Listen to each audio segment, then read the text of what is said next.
check this one out. You and I grew up in an era where it didn't matter who was on the mound. We're going to take our at bats.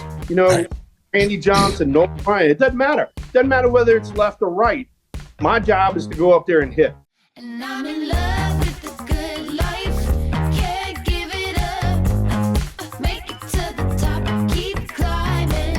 I wanna live it up. The good life. I'm coming up. I'm coming up. The good life. Good life. Oh, good life. Good life. Good life. Good life. Boom, coming in hot on a Tuesday, Chinch. How we doing, brother? What's going on? I don't know what to do with myself, dude. I am so fired up. This guy's one of the greatest freaking hitters in the history of the freaking game. Prided myself on trying to swing like him. I don't know what to do. Just go. Just go, man. Hey, Just go. well, dude, listen, for me, man, this one means a ton to me because he knows it too. This is the reason I wanted to play Major League Baseball. This is the reason I wanted to play college baseball. Swear to God, when I saw him at Mississippi State back in '85, I was like, I want to play college baseball and then big league baseball. 303 career average. Should be in Cooperstown. Hopefully they take care of that here soon. Almost 2,200 hits in the big leagues. Closed it on 300 homers, 1,200 RBI, six-time All-Star, NLCS MVP in '89, Gold Glover, Silver Sluggers, number retired for the Giants. It's about time. 22 will never be worn again for the San Francisco Giants because this man right here, my idol, and many guys' idols back in this generation, number 22, Will the Thrill Clark. Let's go, baby. Woo! What's up, Thrill? Gates, man, I appreciate it, bud. I appreciate it. Dude, I honestly, I was, telling my family this morning, I'm like, I was like, even though I'm 48 years old, dude, I feel like I'm 15 right now, like giddy, like seriously, like, I look back at my life and I'm like, the reason I wanted to play, I remember I was 12 years old. I was with buddies after a, 12-year-old travel all-star game. We came down, we're watching ESPN and they did this clip of the '85 Mississippi State Bulldogs, and you slid home, dude, and bam, you gave the Will Clark, and I'm like, who the hell is this guy? I'm like, who's this guy with the sweet swing? And I was like, they're like, that's Will Clark. And then I followed your career as you got to the Giants, and then all of a sudden, bro, I have every Sports Illustrated article of you, and I ordered your poster. Dude, I just want to say, bro, absolute, and as we've become buddies over the years, man, just so grateful for how you played the game and what you meant to so many people of my generation. So just want to say thanks, dude. Real honestly. Hey, you know what? I really appreciate the compliment. That means a lot. But, to see, the younger generation come up and kind of emulate how you play and do it the right way. You were one of those guys, Case, man. I love you to death. It's fun. It was fun watching your career and how you developed and became your own unbelievable major leaguer. So, off to you. You did a great job. And, I was just out there doing my thing like you were. Yeah, man. Thank you so much, bro. I really appreciate it. That means a lot coming from you. Dude, before we get into some stuff, I want to ask you, like, where did that intensity come from, man? Because it was so contagious and you had it your whole career. Like, were you playing with a chip on your shoulder? Was there something that was, what was driving you out there? The one thing that my dad always told me, he said, if you're going to do something, do it right the first time, do it right to the utmost of your ability.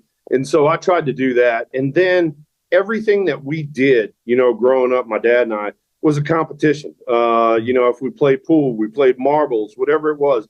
And I think that competitive nature came out in the way I played baseball. You sit there and, as you well know, you stand in the batter's box, you look out there, and you got, 8 guys in front of you and, one guy behind you trying to get you out. So you had to have something going. And so it was kind of the intensity, the focus. And, when you did something good, you wanted to give it a fist pump or something like that, but you didn't want to show up the other guy too. So, it was a combination. It was a mix of both of those things. But, it was just a fact that, and I've told a lot of people this, when the bright lights are on, and it's the bottom of the ninth, or whatever it is, you want to be the man. You want to be up there. And that was my way of thinking all the time. I wanted the bat in my hands, as you well did as well. Oh, yeah. And, it just translated into the way we played. Dude, I remember, it's so fun. Like, like I said, man, everything you did, I kind of emulated. I remember in an article that you said that if you don't want to be up with the game on the line, you shouldn't be playing. And dude, I took that too. I felt that same way a lot because of you said it. But like, hey man, if you don't want to be up with the game on the line, you shouldn't even be playing this game. Did you always have that aggressive, like I always get interested in the mindset of great hitters, and you were one of the best of all time. Like, what was your mindset up there? Was it aggressive? Was it, what were you thinking when you got in that box? I was totally aggressive. When we were, starting, it was before the advent of videotape. And so you really had to pay attention to the game. You had to watch, the opposing pitcher in the bullpen, how he's throwing down there. Then when he got out there on the mound, to throw his 8 warm-up pitches, you had to really pay attention and, formulate you a game plan, go out there and try to execute. And, then with the advent of videotape, it got a little bit easier to prepare. But at the same time, when, I stepped into the on-deck circle, it wasn't the batter's box, it was the on-deck circle. When I was in the on-deck circle, all hell broke loose. I mean, it's like, concentrate. You can yell at me, you can scream at me, the whole works. I am locked in right there. And you tried to take that up into the, the batter's box with you. So, that's kind of where the intensity started. And then, like we talked about, when you get that intense, manner when you're up at the plate, you want to have a pitch out over the plate where you can let that aggressiveness go. And, if for me personally, if it was, a ball off the plate, I'm going to let it go. But if it's a ball on the plate, hey, look, I'm wound up tight. Here it goes.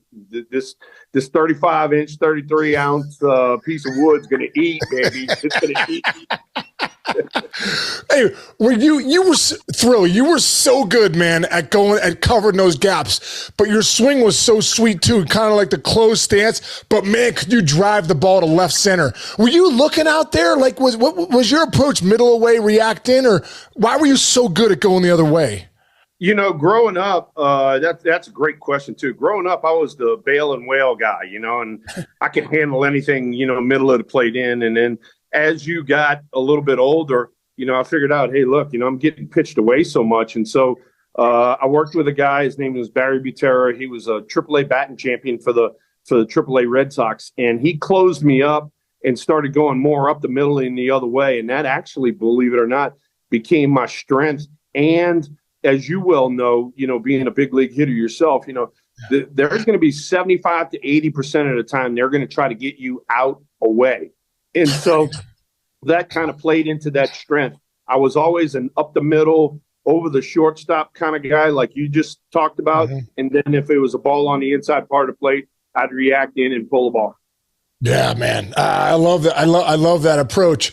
It was such a great piece you had on No Filter. I was watching the other day, one of the clips, when you were talking about the story about Brandon Crawford. It's like, hey man, you couldn't hit nowadays. And I was like, I made a comment. I don't know if you saw. I was like, you could freaking take a bazooka up to Will Clark at 150, and he's gonna turn that shit around. That's all I know. Like when Crawford said that, because people say that to me too. Well, guys are throwing harder now. I'm like, dude, we could hit velocity. You know what I mean? Tell me about when Crawford said that to you, like what your thought was on that. That's for me. I was like totally shocked. I was like, seriously, I'm like, that would be like me telling Willie Mays or Willie McCovey, hey, you couldn't turn a fastball around. It's like, are you serious? Are you freaking insane? Do you know who we face? And look, I'm here with some of our minor league teams right now. I'm with the Richmond, Virginia team, which is our AA team.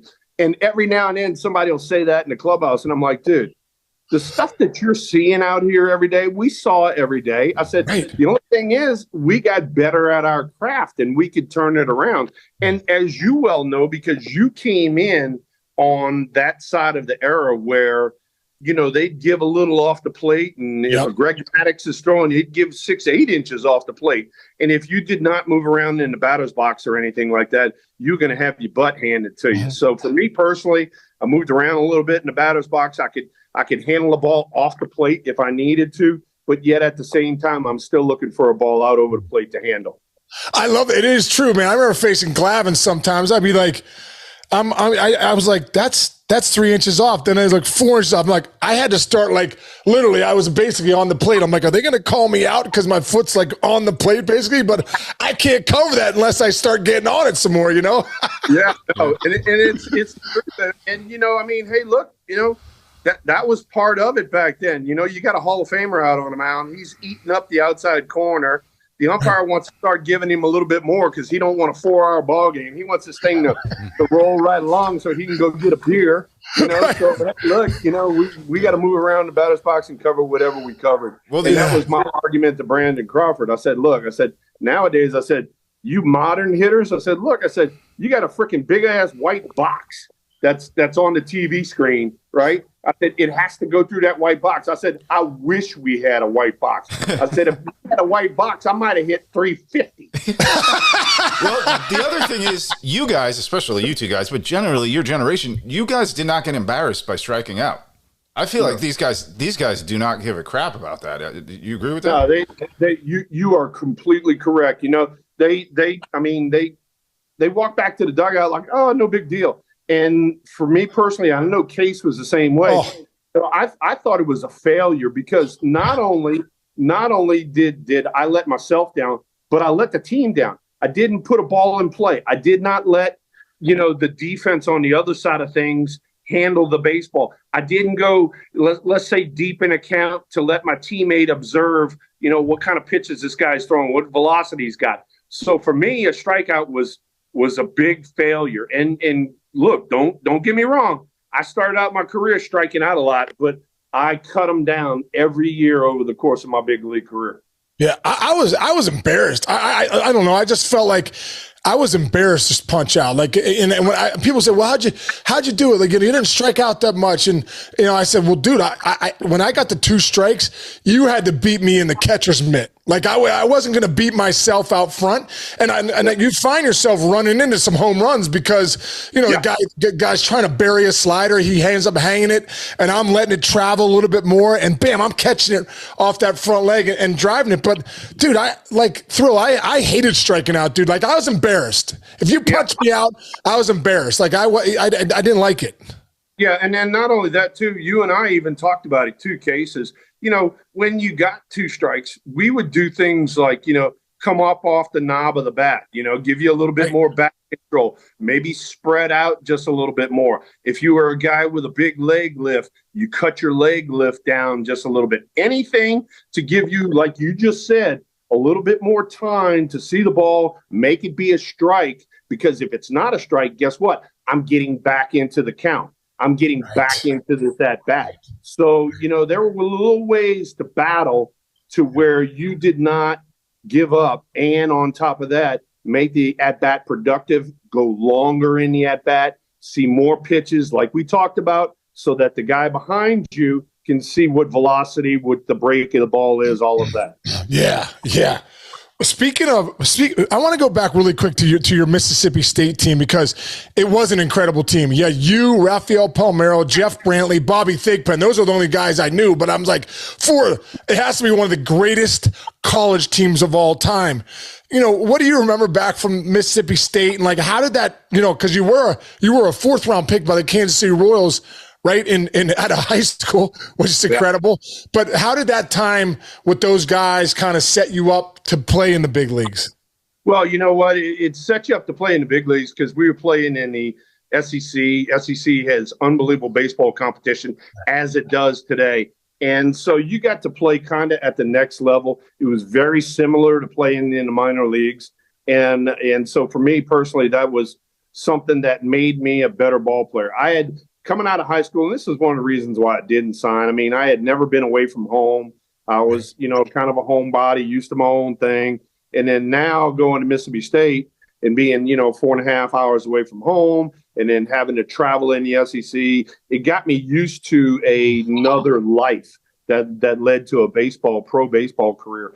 But, for that Mississippi State team, I mean, I had Rafael Palmeiro in front of me for 1 year or 2 years, actually. And then he was behind me for a year. Bobby Thigpen hit in the 5-hole before he even became our reliever. And Jeff Brantley, his junior or his senior, my junior, he went 18-1 in the SEC. So, I mean, just playing at that level, prepared you for pro ball. And Mississippi State was the stepping stone for me, and I can never thank them enough. That's awesome, man, dude. So right after Mississippi State, brother, you hit the big leagues pretty quickly, and your first at bats against Nolan Ryan. First off, just take us back to that, man. I don't even want to even say anything about it.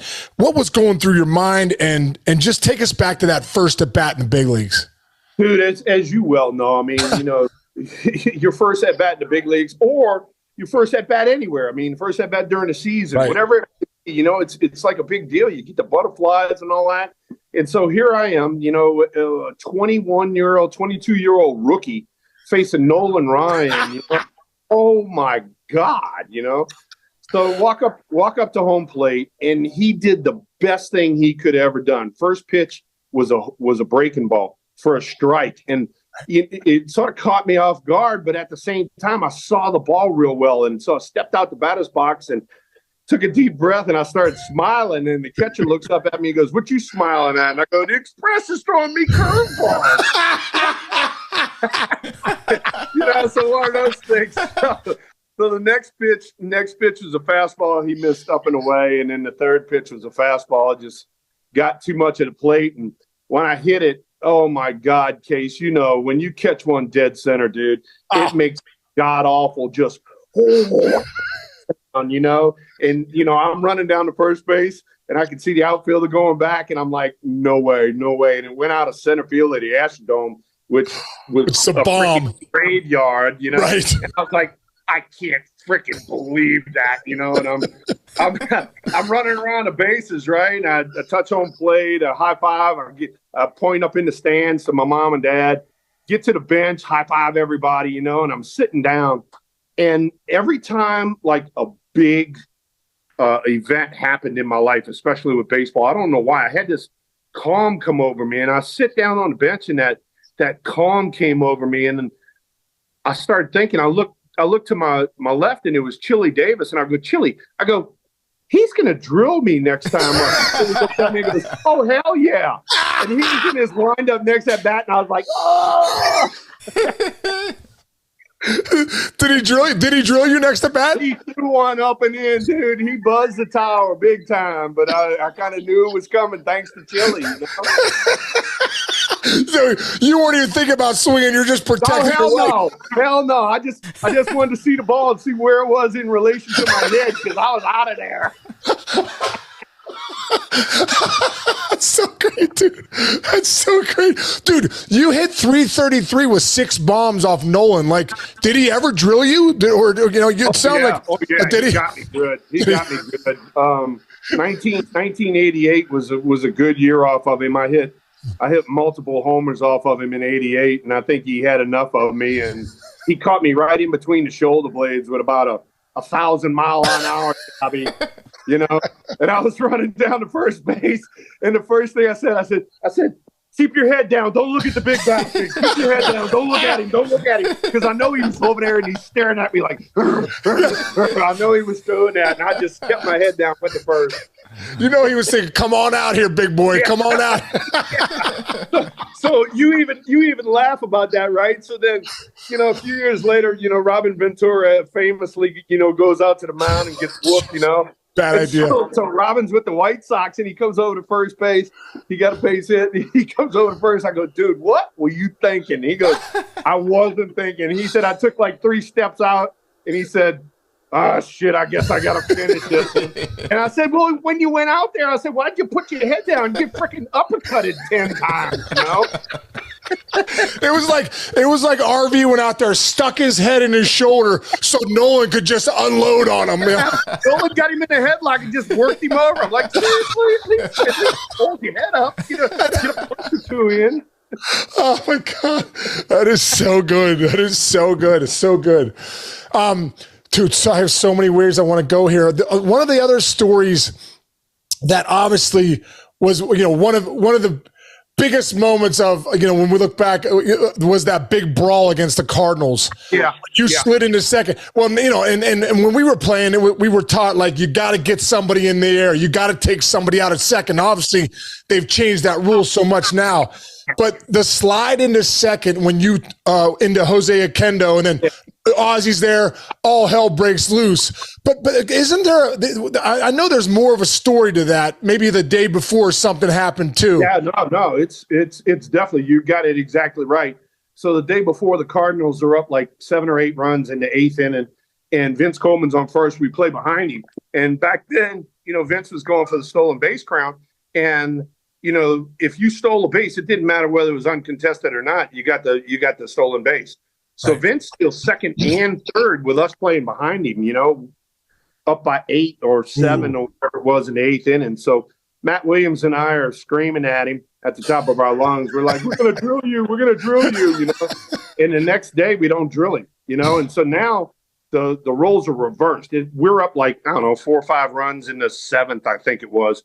And so I said, I was on first base. Candy Maldonado was the hitter. I said, if he hits a ground ball right here, I'm going to get somebody. And, the rule back then was, all you had to do is be able to touch the bag with your hand or your foot, or as long as you could touch the bag, you were good to go get somebody. And I could touch the bag as I was going by it. Shall we say, and made contact with Oquendo. He took reception. I came up and I got him with a Nolan Ryan uppercut. Yeah, he did. Got him pretty good. And Ozzy's running around behind me, freaking slapping me in the helmet.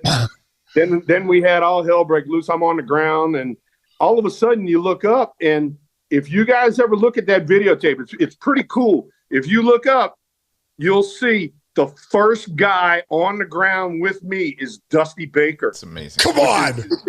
Dusty was our first base coach. He made a freaking beeline, dude. And he was on the ground with me throwing blows. And then you see Maldonado come over the top, and he cleaned out the block. I have one question I've always wanted to ask you about this. Ozzy took a really nice right cross at you, and you weren't facing him. Did you duck it, or did you just happen to move at the exact same point?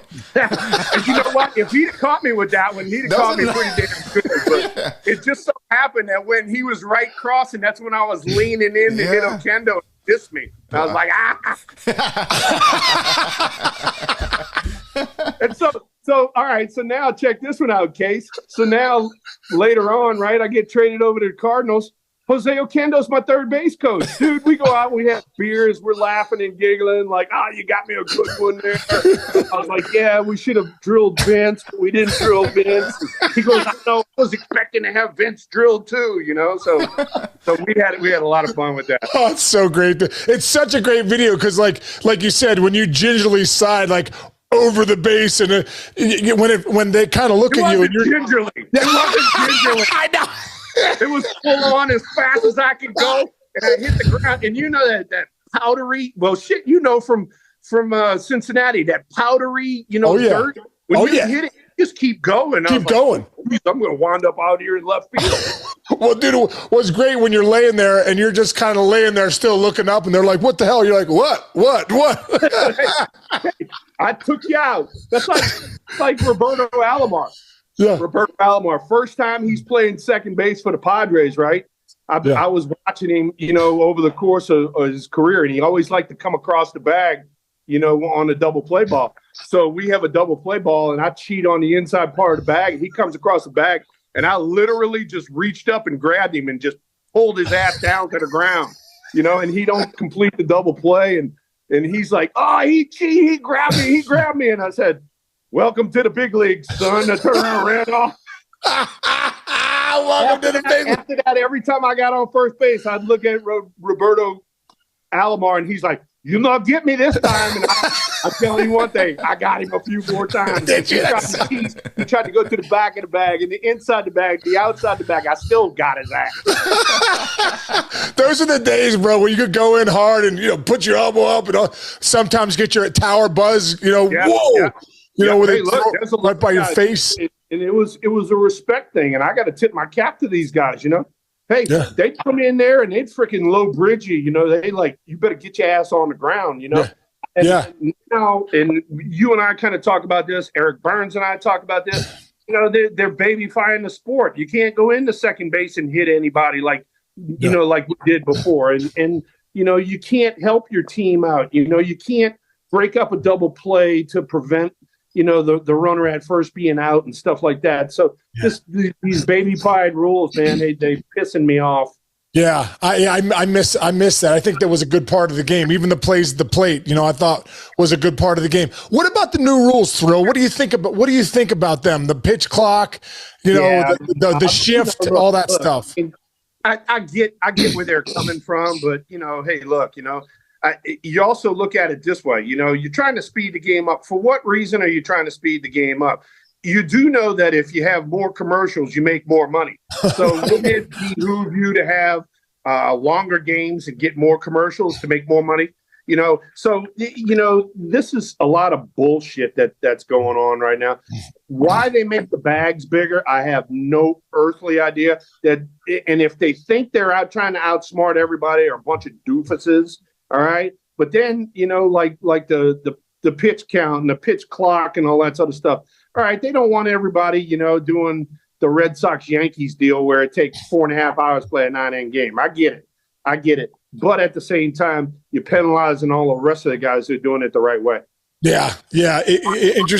Interesting to see how these the rules will all work out. You talked earlier about Matt Williams, and dude, it's funny.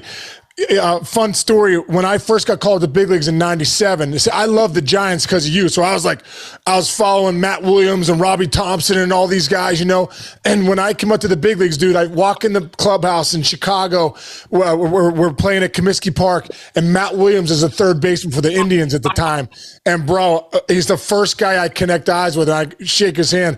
Hey, I'm Sean Casey. It was the first time Thrill. I was speechless. I was like, oh, and he was like, hey, Matt Williams, and I was like, oh, big Giants fan. I was a big Giants fan. He was probably like, who the hell is this guy? I didn't know what to say, but I was like, hey, I was a big Giants fan growing up, and it's just so funny. Can you talk about, I want you to talk about two guys, Matt Williams at third base, and what was it like playing with Barry Bonds, man? Because, I know you had a good relationship with Barry, but what were those two guys like as teammates?